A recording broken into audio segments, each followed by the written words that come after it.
I find that probably most of these teachers, they start off really genuinely sharing the message in genuine way.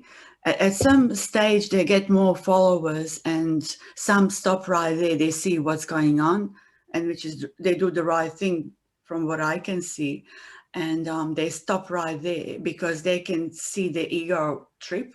But like most of them, they seem to love that attention, so they grow the followers. And in the end, what happens is there are like followers, there are teachers, and they rub off each other, they feed each other's off, like in a way they keep each other's alive. So this relationship forms, and now followers forget why they came for when they forget the message, they look at the Buddha, and forget the message, and not intentionally probably. And then you might say something, you might, just look at the message, not at the messenger, and they have a go at you.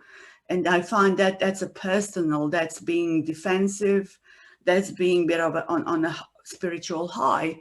We had discussion about Osho a little bit the other day, and some of his message was excellent, but really, these people, do they really walk their talk? People like Osho, in the end, when he really liked his following and he liked being praised in the end, and he saw what was going on around him. So most say, okay, it's followers who did that. He shouldn't be taking any responsibility. Oh, is it so? I know some people can say, oh, he couldn't do anything about it. But if he maybe stopped right there and saw what was going on, not if he didn't get involved into politics, maybe he could have helped people. But some of the seekers didn't even get to see him, but they were paying so much money to go and stay around him. Anyway, so yeah. Can you say Well, something about that? I didn't really like Osho's. I shouldn't even call him Osho because I never knew him as Osho. I knew him as Rajneesh. Mm, Never really liked his message. I heard it and read a book of his in the 60s. And um, I was immediately attracted to his intellect. He's very, very bright and had read all these classical sources. He had read all the Upanishads and Buddhist texts and this and understood them. And that was kind of exciting. But when I saw what he was really doing with that, it didn't seem to have much to do with what the Buddha was talking about, which was self restraint, not wild orgiastic excess, and to be alone and calm, not in a mass movement where you're driven like a lemming toward the sea. It's really a kind of madness that happens when an excessively needy but charismatic person, and it could be Donald Trump, it could be Rajneesh, it's the same thing. You get these followers, many of whom are just not very bright, to be honest. And then the bright ones somehow get excited by what you're saying. They feel it's real and they very turned on. But my experience with the ex Rajneeshis, most of them seem damaged by the experience, not helped by it. yes, You agree with that? absolutely. Like actually, I met a few people, and I absolutely agree. That's exactly what I thought. These people kept saying they had, like, Osho helped me. He ended up a persona in here. But then it turns out that they're actually unwell, and they might need some healing, like seriously. And this was a question, also, this leads to another question I wanted to ask you. What do you think about spirituality and mental illness? Do you think there is a lot of it? My experience for the last few years, because I was not in this for a long time, maybe 7 years, 6, 7 years. And my experience is that I've met more damaged people than healed people. I know it's all paradox, but How do you see that? Why is it so? Do they go wrong way somehow? Um, I just think that psychotherapy is a much better treatment for mental illness than spirituality is. Yeah. That's just my professional opinion. Hmm. I've been a psychotherapist and I've worked with people who consider themselves spiritual, Yeah. and they weren't helped by the spirituality until they consulted me. And after we talked for a year or two, in some cases, um, they had a whole different understanding of their place in the universe.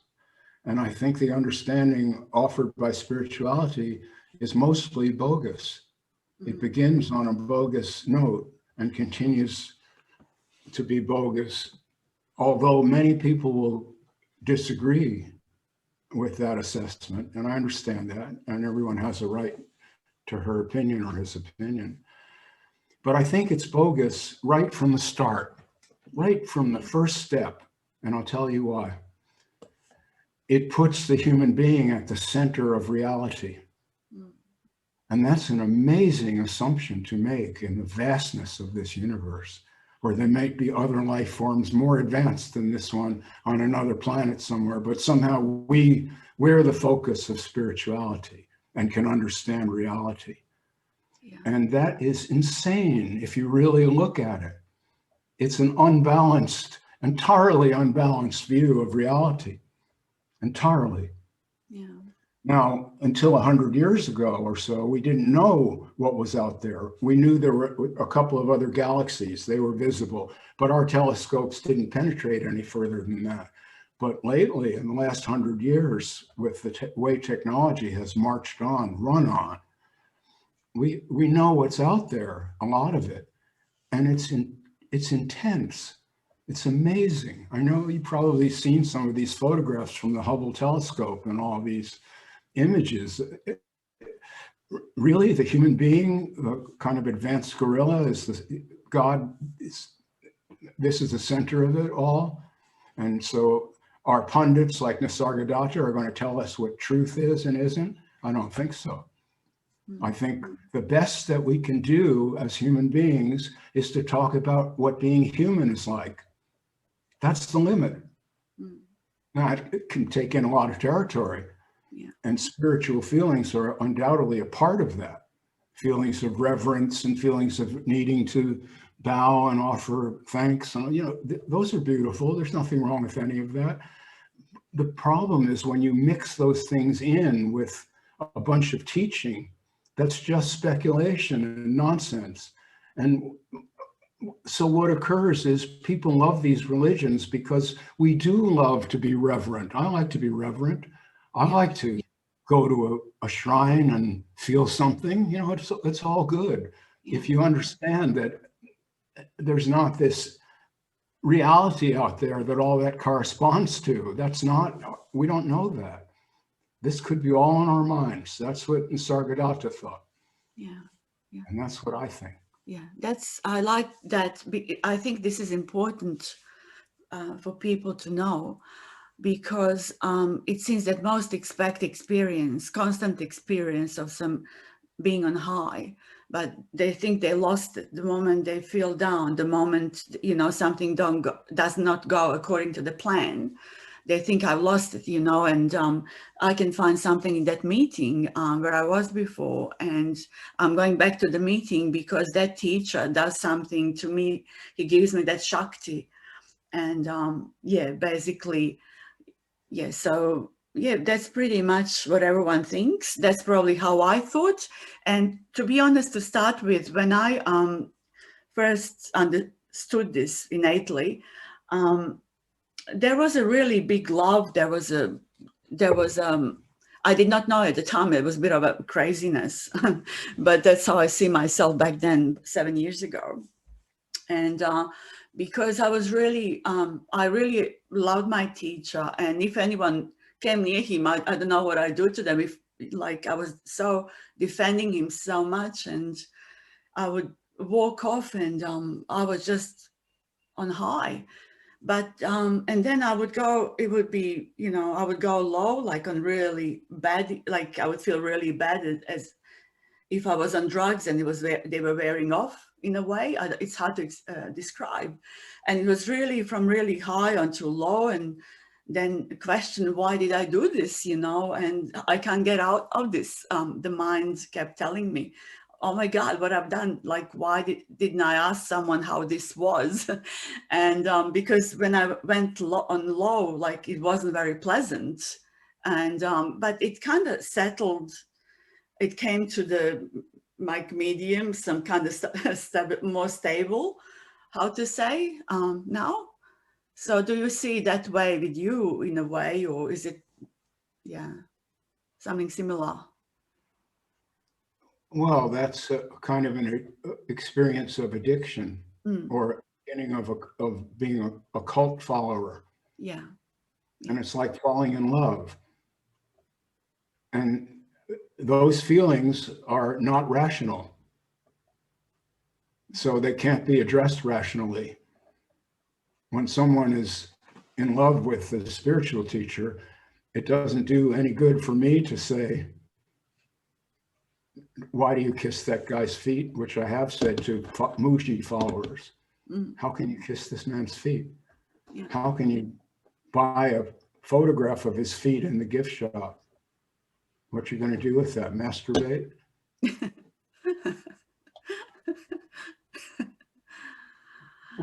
Well, I don't know, like with me, it wasn't that kind of, like, it was just a gratefulness. Like I was grateful that my pain was gone.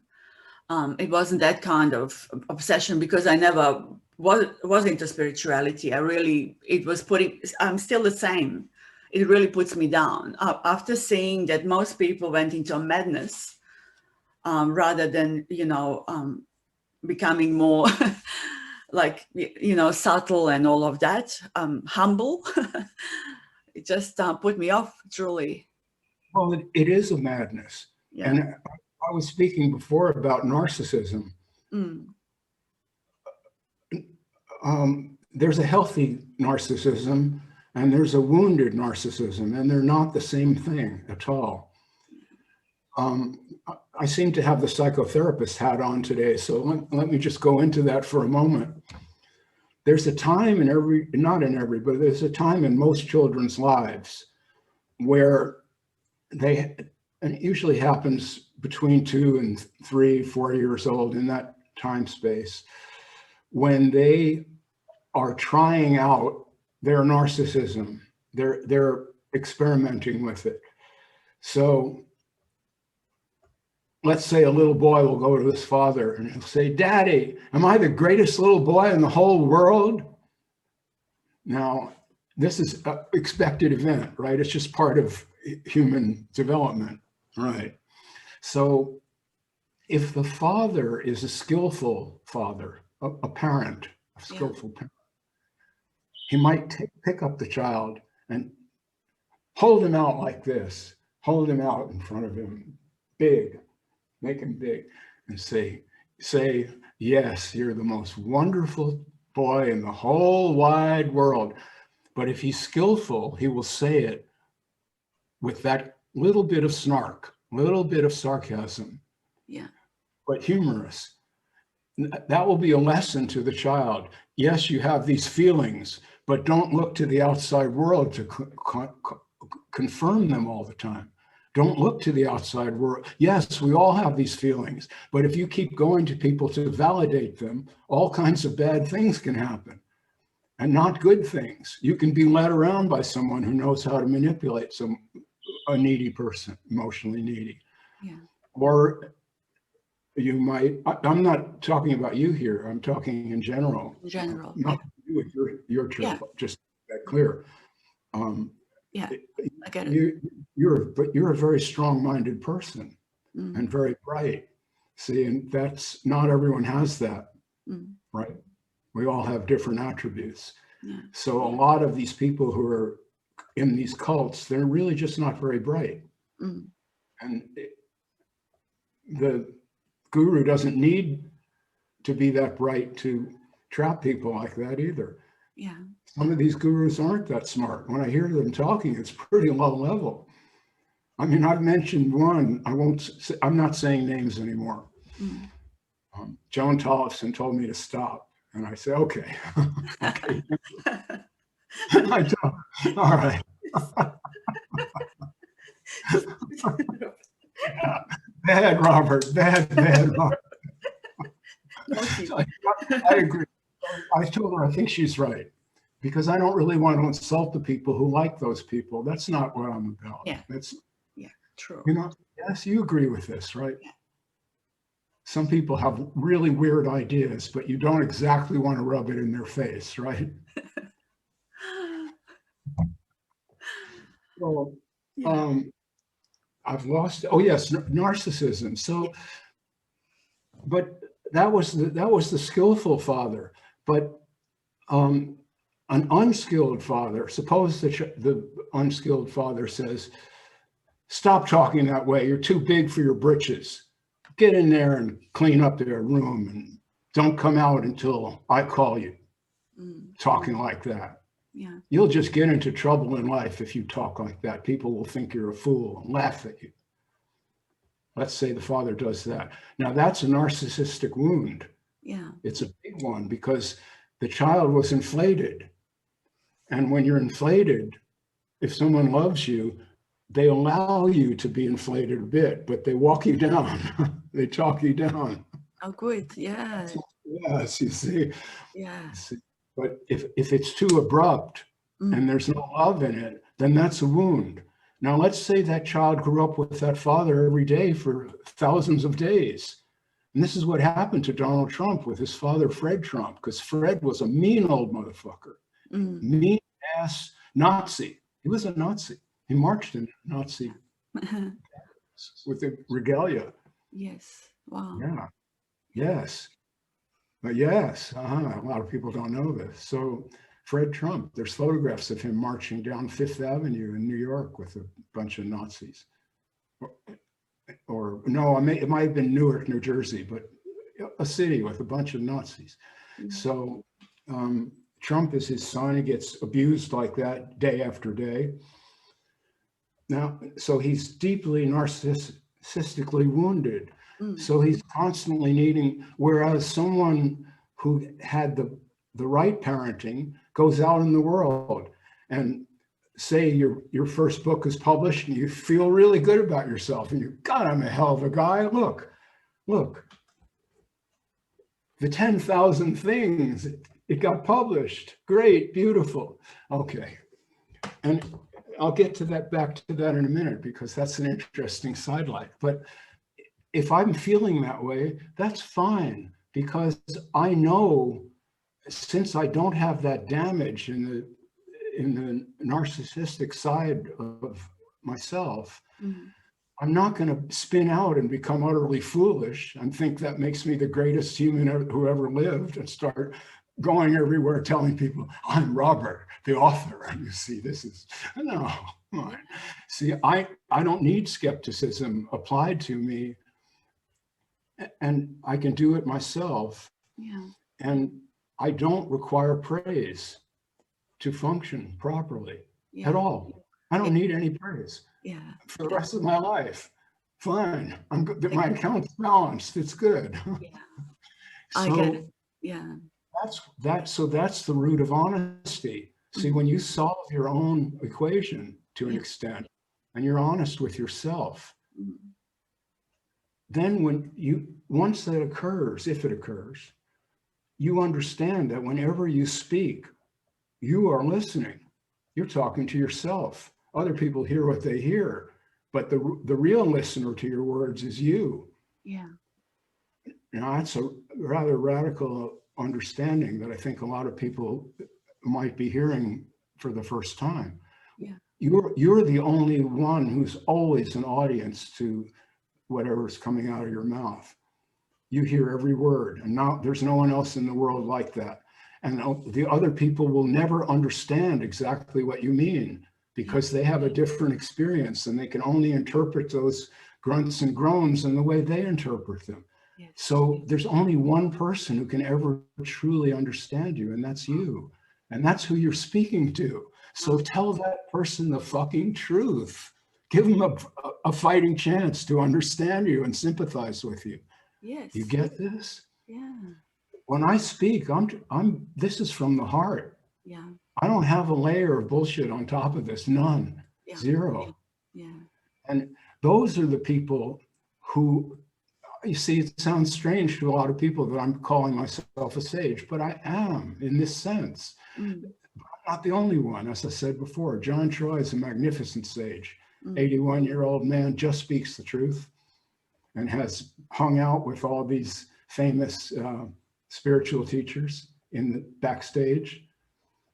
And has great stories about Ramana Maharshi's family. One of Ramana's nephews was John's great friend for years. They hung out, they went on vacations together, and he got the inside story of the family and is willing to tell it. Mm. And Ramana Maharshi comes off good. It's not that John's ripping him up, it's just all the people around him. Yes. Yes. Yeah. All of them. They all tried to make a profit off of his understanding. He wasn't there with it. I like to sit in a diaper and meditate. Yeah. Yeah. It's interesting that as we said, it starts off probably as a genuine, and from his side it was genuine probably, but it's the seekers expecting something else, or someone using the opportunity to rip this guy off, or to rip people off around him. Apparently he was giving food freely and everything, but there were people who wanted profit, the family members obviously. So seems to happen often. Yeah. Well, that's the way of the world. Mm. The way that this world is organized, Yeah. in my observation, is any niche, however small and however marginal it might be, where you can make 1 cent, will have someone working in it. Yeah. Every niche, every possible niche. The most corrupt, murderous people on earth are making living as a hitman or whatever, or a mercenary. Mm.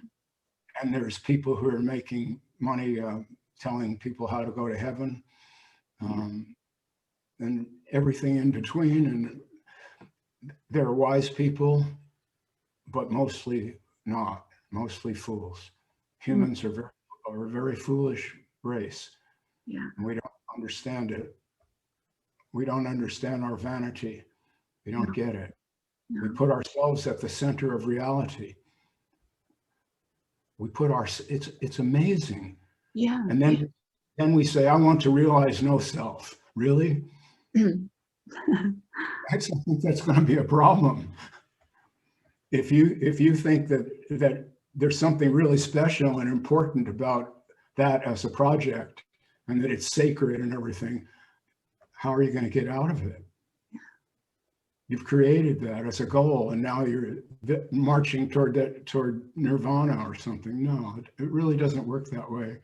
And the wise people before me and my contemporaries who have this wisdom will tell you it's all about you. This is it. Yeah. Now, everyone says it, but very few people get it. Why? They don't want to. They don't want to. Yes, they don't want to. It's very simple. What I'm saying is simple. You don't have to believe anything. You don't have to believe anything to hear what I'm saying. I'm not telling you it's this way or that way. I'm telling you can verify this for yourself in 5 minutes if you have the gumption. Everything is just arising and you're not in control. You can tell that in 5-minute meditation. You don't need 20 years. That's for the slow bunnies, the ones who don't want to wake up. The ones who want to wake up take 5 minutes of meditation, seriously. And they just sit there and observe their thoughts. And if you want to see, if you don't want to be blind and looking for the escape hatch, see, where is it? No, it's right in front of you, on the table where it always was. You are not in control of your feelings or your thoughts. If you were, they'd be a lot better than the thoughts and feelings you're fucking having now. Yeah.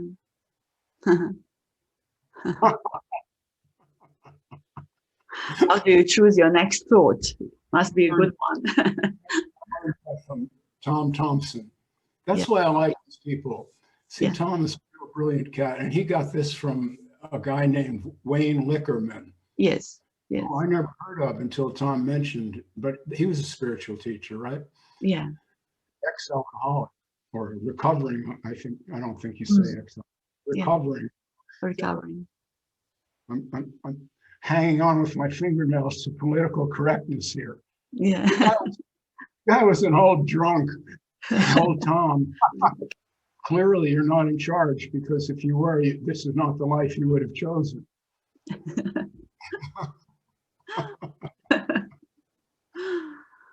And I like that. I think that's beautiful. And that's so true. See, we need to realize this. Yeah. You didn't make this. You didn't create yourself. You didn't give yourself the body that you have or the face that you have. I would have gone for the matinee idol style of face if they'd given me a choice. I didn't get that one, you know. James Bond, James Bond. All the girls go, yeah. You know, no, I didn't get that one, but it was good enough, you know, I got by. And that's what it is. We get the face we are born with. We get the brain that we're born with. If you're a woman, you get this body. If you have these bodacious boobs, you've got to get out of jail free card in the economic race on this planet. It's just a it's a happenstance. It's not, nobody created or chose that. That's the real situation. Yeah. No one can deny it. Yeah. So you can say it's all one. Well, really? Well, then it's your turn to be in the gutter now with no shoes. Because it's all one. We're going to, musical chairs, baby. No, it isn't. And we are a race of gorillas, evolved. We're on the same branch of the tree as the bonobos and the gorillas. And we have more frontal cortex, prefrontal cortex, so we have more power to cogitate. But they think it's obvious. People know that. They know that. They think they see these guys screwing branches together to get a banana that they can't reach themselves and all that, clearly. So yeah, we have more going for us, a lot more. But that's what we are, basically, a primate animal with a really good brain. And what I have against spiritual teaching, most of it, is that it pretends to have answers when we don't have a way of getting answers to those questions. We barely have enough brain power to think them up. Like a great philosopher has just enough brain power to think up these questions. The rest of humanity doesn't really, just football and politics. But the great philosopher, these guys and gals whose names we remember, they thought up the big questions, but they don't have the answers. No one has the answers, because the human being has not evolved enough brain power to find those answers. They're beyond us. Yes. But the people who keep talking about no self, they don't want to hear that. It's so ironic. They're talking about no self. They can't even stand to have a reduced self. They can't even stand to have a self that we really are, which is a gorilla with an advanced brain that can't know absolute truth or reality or God, and all these things are just pure speculation. Yeah. They're in the imaginal world that I was talking about. The world of reality, they want to deny this. Yeah. It's amazing. They want to deny this. I posted a short video clip, 56 seconds, of the great Richard Feynman. Yeah. And it's a Q&A. He was asked, when we see something, do we see just the light rays hitting our eyes, or do we really see the object? Is it really an object? And Feynman says, people can make up all kinds of fancy questions, but when a philosopher sits down to a steak dinner and he sticks his fork in the piece of steak and brings it up to his mouth, he's not asking himself if it's about light rays. If he did that, he'd be starved to death.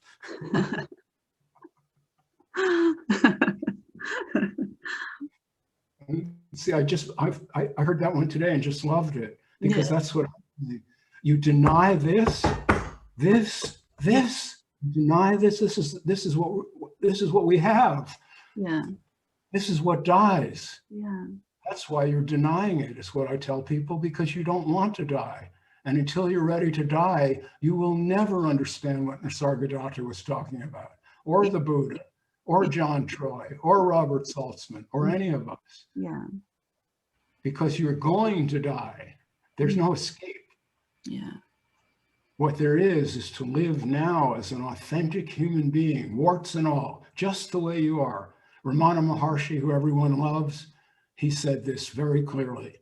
Yeah. He said, what you are, you already are. What you are, you already are. Mm. In other words, there's no striving. Yeah. You already are what you are. You don't have to do something different to be what you are. This is you. That's what he was saying. The way you are right now is you. It's so simple, but people say, oh, it couldn't be that simple.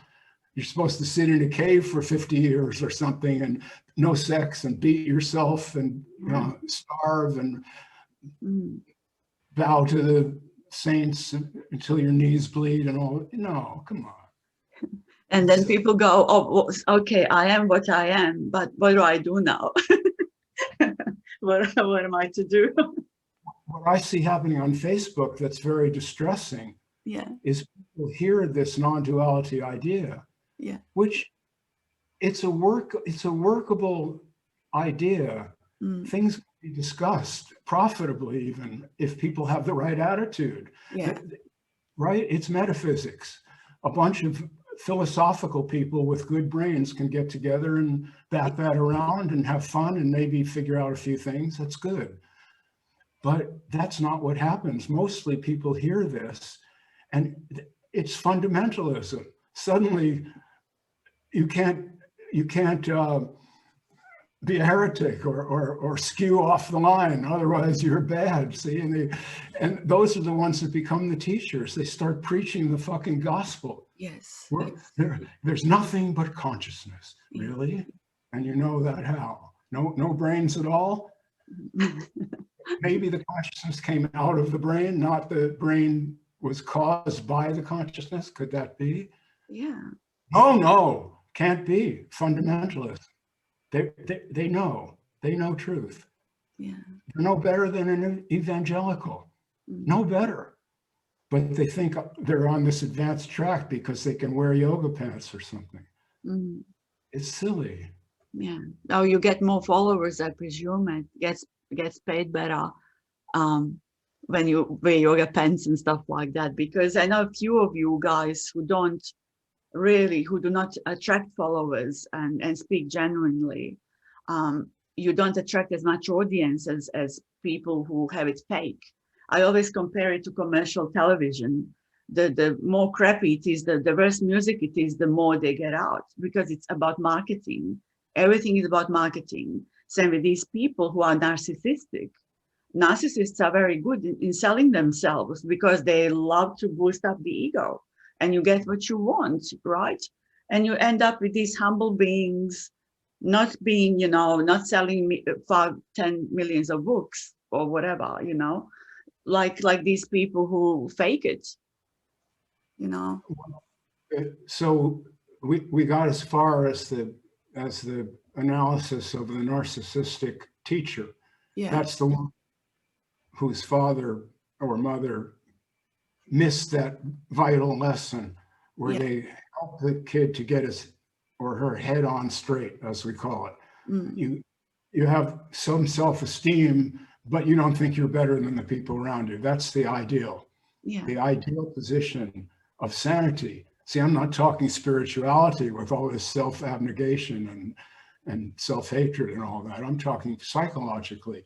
Someone I consider healthy, if they have positive self-esteem, but they don't think that makes them better than anyone else. They realize we're all human here.